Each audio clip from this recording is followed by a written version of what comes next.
In the soft glow of the evening, as I sat in my living room, the sudden buzz of the intercom broke the silence. Brushing away tears, I glanced at the screen to see my mother-in-law and Martha waiting outside. A wave of relief washed over me, thinking they were here to lend a hand. With quick steps, I reached the door and swung it open, only to freeze in surprise. "Please, bring everything inside," my mother-in-law instructed, and a group of people, chirpy and full of energy, who appeared to be movers, made their way in, apologizing as they passed by me. Confused and overwhelmed, I blurted out, "What? What's happening?" My voice must have carried because my son, Roger, rushed down from his room, worry etched on his face. "What's wrong, Mom?" he asked, eyeing the movers who were now swiftly occupying our space with boxes and furniture. I don't know," I stammered, turning to look at him, equally puzzled. Suddenly, the harsh reality was voiced. "We're taking over this house. It's time for you to leave," my father-in-law, Terry, commanded with a firmness that brooked no argument, even as the movers continued their task. Roger's face drained of color. "No, you can't do this. Auntie, don't they know?" he pleaded, his voice barely above a whisper.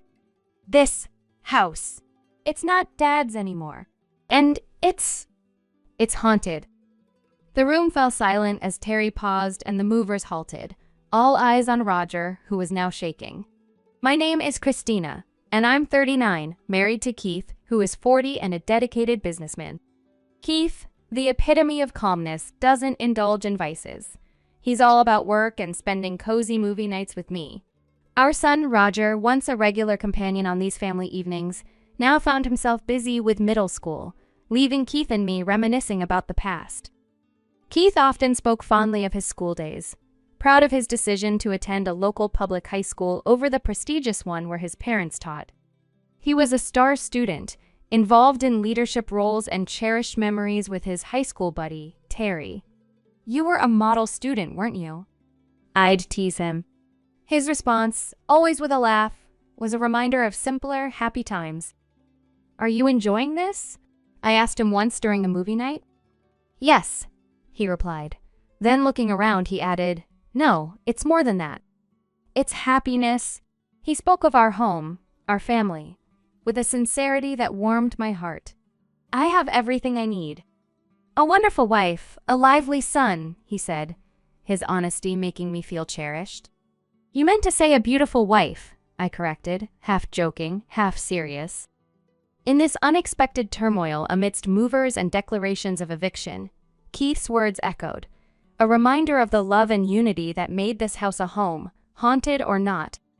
I playfully swung my arm towards Keith, and he dodged it with a laugh, affirming, "Yes, having a beautiful wife does indeed make me the happiest."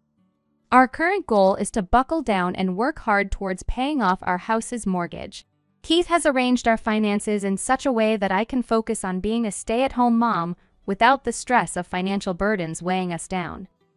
I often find myself thinking how fortunate I am to have Keith, a man so considerate and kind as my partner. While we were sitting side by side, lost in the storyline of a DVD, these thoughts warmly filled my mind. Keith frequently shares how content he is with our married life.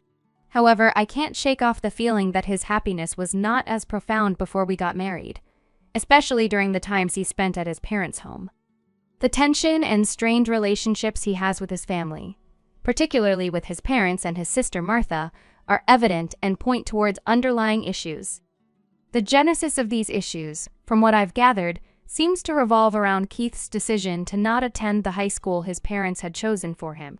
In contrast, Martha, who is 3 years his senior, complied with all their parents' wishes. She attended the high school they chose for her, maintained the high grades they expected, and even secured a job at a company they approved of. According to Keith, Martha's compliance has made her overly reliant on their parents, leaving her with a diminished capacity to make independent decisions or adapt to unforeseen circumstances. This dependency manifested clearly when Martha ventured into the workforce. Accustomed to operating under explicit instructions, she found herself paralyzed in a work environment that demanded initiative and independence. Her discomfort and inability to adapt led her to resign in less than a year. Subsequently, her parents hurriedly arranged a marriage for her, choosing a husband on her behalf. Despite having a capable son in Keith, they went as far as to adopt my brother-in-law, making him part of their household, a move that puzzled me greatly. I often ponder over the need for Keith's parents to adopt another son when they already had Keith, who was perfectly capable and deserving of their love and attention. Keith's father is an ordinary businessman, yet there seemed an undue emphasis on projecting a certain image, particularly through the education of their children. They stretched their finances to send Keith and Martha to private high schools, a decision Keith attributes to his parents' desire to maintain a facade of affluence and prestige. Keith recounted stories of a wealthy family living near his parents, with a daughter the same age as Martha. The girls spent their childhood playing together, but as they entered elementary school, their paths began to diverge. This story, among others, sheds light on the complex dynamics and pressures within Keith's family, illustrating a pattern of decisions driven more by external appearances than by the well-being and preferences of the family members themselves. She attended a private school and started to drift apart from the other kids in our neighborhood. Keith's parents didn't have any big problems with that family, but they seemed pretty jealous. They worked hard to save money so Martha could go to private school too. Because of this, we often had simple meals at home, but Martha's school lunches were fancy, leading to a strange mix in what we ate. Keith decided he didn't want to deal with the pressure of a private school, so he chose a public high school instead. I think it was a smart choice, but his parents were really upset and started treating him differently. They used to love showing off about Martha's fancy school. When people asked about Keith, they probably felt a bit ashamed to say he went to a public school. They imagined a fancier lifestyle than they needed, which wasn't really better. Keith's family and Martha's, with her 2 kids, rent their house. Renting isn't bad, but I wonder if they could have spent their money better instead of just trying to look good. They borrowed money for Martha's education and are still paying it back.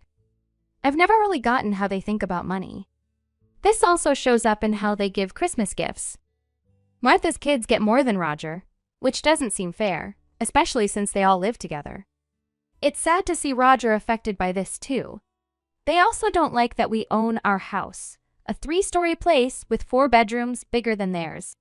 They make comments like, "Pretty fancy for a public school family," and say our nice house doesn't suit us.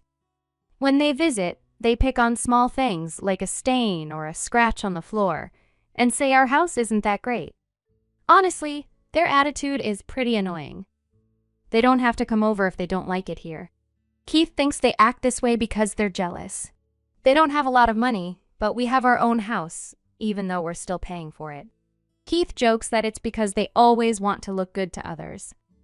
My brother-in-law probably earns a decent salary, and my father-in-law is still working in his 50s, but their debts slow them down.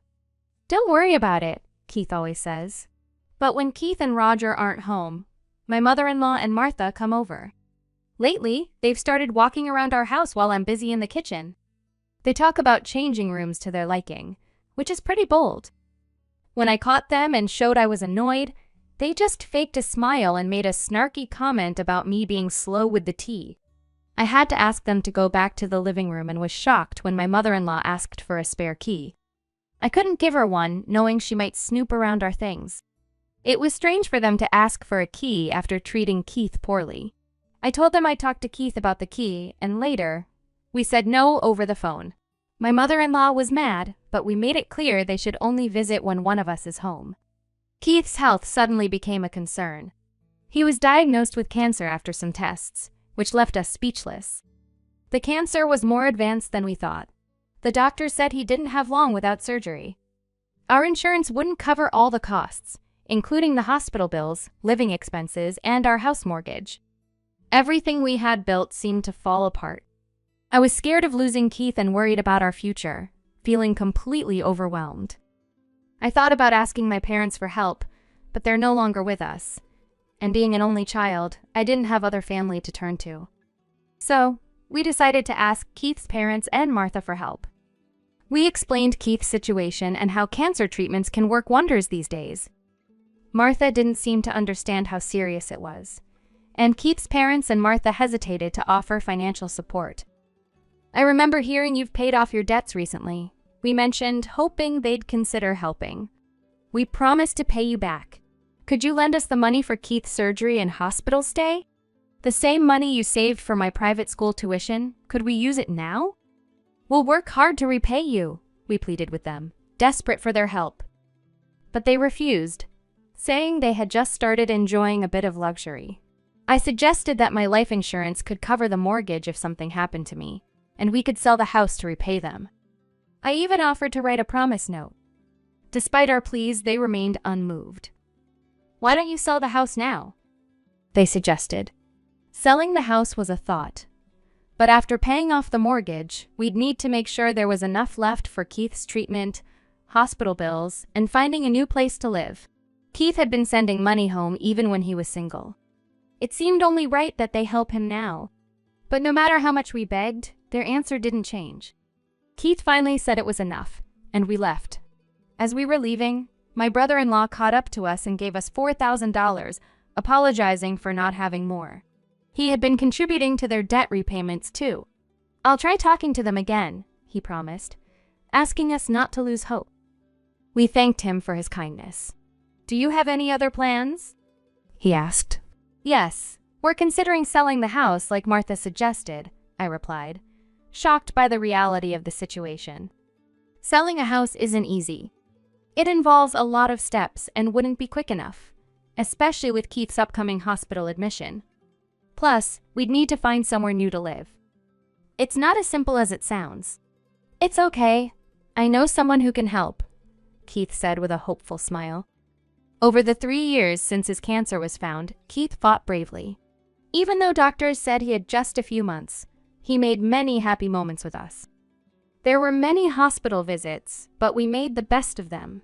When the doctor told us Keith might not come home again, I called his family. They visited a few times, quickly leaving after a short visit, as if they were just checking on him. I didn't want to think they were only wondering how much time he had left. When it was clear Keith didn't have much time, I called my mother-in-law. "Oh no, that's awful." "We'll hurry," she said, but she sounded unsure and hung up quickly. Despite feeling uneasy, I went back to Keith and our son, Roger, in the hospital room. In the end, only my brother-in-law, coming straight from work, and Keith's good friend Terry, made it to see him. Keith opened his eyes weakly to see us before closing them one last time. My brother-in-law and Terry took care of the funeral stuff while we went home to get things ready. They stayed with Keith, and Terry drove us. We had rushed out in the morning, and by the time we returned, it was already evening. Our breakfast dishes were still out. In the quiet of the evening, I turned on the lights and started looking through a photo album in the living room. Tears began to fall as I picked out a photo for the memorial service. Then the doorbell rang. I wiped my tears and saw my mother-in-law and Martha on the monitor. They hadn't made it in time to see Keith, but they were here now. I went to open the door, ready to greet them. I was shocked when I opened the door and heard my mother-in-law telling people to bring things inside. Movers started walking into our house, apologizing as they went. I was so confused and asked, "What's happening?" Roger ran downstairs, also confused, asking me what was going on. I didn't understand either. "My son's house is now ours." "You need to leave," my mother-in-law said, with my father-in-law organizing the movers as they filled our house with stuff. Roger suddenly got upset and said, "No, this house isn't Dad's now, and it's haunted." When he said this, everything stopped and everyone looked at Roger. Then Terry walked in, yelling at everyone for bringing stuff into someone else's house without asking. He made such a noise that even the neighbors might have heard. The movers, confused, started taking everything they brought back outside. Then my nephew and his kids showed up, upset about their things being left outside. My brother-in-law was angry. He thought he was helping with a move, but was confused by the situation. In the middle of the chaos, he said he couldn't handle it anymore and wanted a divorce from Martha. He arranged for his and his kids' things to go to his parents' house. He apologized for the trouble and left with the kids, not even looking at Martha. Martha was left crying on the street, and my in-laws didn't know what to do with all the stuff everywhere. Neighbors started watching, making it even more embarrassing. Terry then suggested we move the belongings inside to clear the street. I agreed with Terry, saying it was okay to bring the stuff inside since it was technically their house now. My in-laws looked confused when I said that. So, I explained the whole story. 3 years back, after Keith's parents didn't help us, Keith brought home Terry, who looked pretty tough. Terry owns a real estate business and even gave me his business card. I had heard he was Keith's high school friend, but he looked so tough that I thought he was involved in some scary business. Roger was so frightened that he stayed close to me. Keith noticed me looking worried and laughed, saying Terry might look scary, but he's actually a well-respected businessman. Even Roger seemed to be easing up a bit around him. Terry, despite his serious look, playfully hit Keith on the head, which shocked me, especially since Keith was unwell, but they both just laughed it off. Terry hadn't come to our wedding or visited us at home, which now made sense because Keith had told me stories about his good friend Terry from school. Terry joked about not attending social events because his tough look might scare people, which is why he joked he was still single. As Keith and Terry joked around, it reminded me that this was the Terry Keith had always talked about. I laughed, apologizing for interrupting their moment, noting how Keith always got so lively around him. Roger joked about the importance of a father's dignity, which lightened the mood further. I shared with Terry how Keith had wished he could come to our wedding, and we'd love for him to visit us anytime. Then, Terry got down to business, saying we didn't have much time. He checked every part of the house from each room to the exterior walls and the meter box. After inspecting everything, Terry opened his laptop, typed something, and then showed us the screen. Terry showed us a price for the house that really surprised me. It was much more than what we originally paid. I worried it was too high, especially since our house was pretty old and hadn't been updated in years. There were marks and the wooden floors were worn out. But Terry said not to worry, mentioning how my in-laws were already planning how to use the rooms, meaning they saw it as perfectly livable. Keith reassured me to trust Terry, so I agreed to sell at that price. Terry quickly got some papers out. Then, he mentioned we'd need a new place to live. Among the papers, he also had rental agreements. His plan was to buy our house and then rent it back to us. This solved our problems all at once. I couldn't believe what I was hearing. Terry promised to transfer the sale money to us soon, which we could use to pay off our mortgage. He was so confident, and his smile made him look more friendly than scary. While signing the papers, I saw the rent was listed as $400. Keith, Roger, and I thought it was a typo, expecting it to be $4,000, but Terry corrected us, saying it was no mistake. He felt he owed Keith a lot. Keith didn't think so, but Terry shared stories from their school days. Terry used to get into a lot of trouble back then, which upset his mom a lot. Once, his mom, who raised him alone, ended up in the hospital from too much stress and tiredness.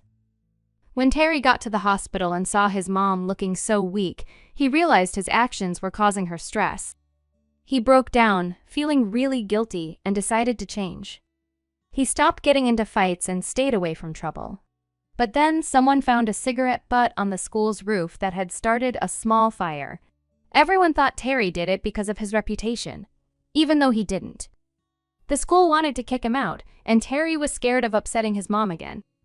Keith was the only person who believed Terry didn't do it. Keith was actually the student council president, and they hadn't really talked much before this happened. Keith stood up for Terry, went to the principal to defend him, and even found the person who actually caused the fire. Terry was grateful because Keith's help meant he could finish high school, take care of his mom, and later start his own business. That's why Terry felt he owed Keith a lot. After sharing this story, we all felt thankful for Terry's offer about the rent. 3 years ago, this whole thing happened, and now Terry owned our house but was letting us rent it. He even offered to show the documents to prove it and said he could rent it to any of our family members for a good price. The funeral went smoothly, and we moved into a 3-bedroom apartment, Terry suggested. He mentioned we'd probably move back into our house soon. I was curious why he thought that, and so was Roger, who came over to hear more. I was thinking about asking them to leave, but then Terry came up with a different idea. 3 days later, we went back to the house, saying we forgot some things. Terry was with us, and my mother-in-law made us tea and snacks, but not very happily. "How do you find living here?" Roger casually asked his grandfather, who happily said it was great. Really? Do you ever hear weird noises like on the stairs or in the bathroom? Roger then acted scared and talked about how he thought he saw someone on the stairs when we weren't home, but there was nobody there. My mother-in-law said that was silly, but at that moment, Roger and Terry acted as if they heard something upstairs. Martha, who was quiet because she was sad about her divorce, didn't say anything. "Let's stop talking about creepy things." "I didn't hear anything," she said. Roger and Terry quickly left with us. Outside, my in-laws looked really scared. In the car, we all laughed. Terry had used the ghost story Roger made up as a sort of punishment for how they treated Keith. Terry was upset about how they were ready to move into Keith's house without caring about him. It seemed like the more Terry and Roger talked about ghosts, the more my in-laws started to believe the house was haunted by actual ghosts. They got so scared, they eventually moved out. Terry helped them find another place to live that was affordable. "That was just business," he said, clearly pleased with himself. We all thought he did great. Martha, who had to start working again after her divorce, was now facing real-life challenges on her own. It was a big change for everyone now that they had to look after themselves. In the end, we went back to living in the house that Keith and I originally bought. We can't own it again, but we're staying there, paying just $400 each month. The brother-in-law and his 2 kids are visiting more now. Martha seems to want to reunite with him, but he's not interested at the moment. Terry visits us once a month, pretending it's to collect the rent, but really, it's on the day Keith passed away. After we honor Keith's memory, we all have dinner together. Terry even takes the time to listen to Roger, who's in high school now, talk about what's on his mind. Roger and I find a special happiness in the stories Terry shares about Keith's school days during these dinners. Many of these stories are new to us and show sides of Keith we hadn't seen before. I like to think Keith enjoys these moments with us, joking around like he used to.